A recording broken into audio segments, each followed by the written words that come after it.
এরকম একটা সকাল সকাল 12টা মিনিটে আমরা ভৌতিক জায়গায় চলে আসছি। তো আমরা আসছি পাখি দেখার জন্য, পাখি নেওয়ার জন্য। আমরা এখানে আসছি পাখি একটা হইলেও নিয়ে যাব, বাসা আমাদের খুঁজতেই হবে। এ তো ভূতের গল্প কিটা, পাখির গল্প না। সত্য। আই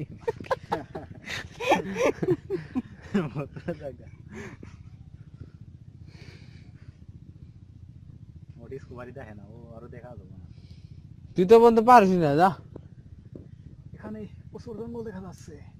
আমাদের যে কোনো ভাবে এখানে একটা আমরা যেভাবেই হোক পাখি এখান থেকে একটা ধরতে হলেও হবে। পাখি নিয়ে যাব। অনেকগুলা কিন্তু ঘুরবো, এখানে একটা হলেও আমরা আক্রমণ করে নিয়ে যাব। খুব কষ্টকর মনে হচ্ছে। তো আমরা কষ্ট মনে করব না, যেভাবেই হোক। অসম্ভবকে সম্ভব করাই আমাদের তিনজনের কাজ। যা যা ভিতরে যাবো তাই।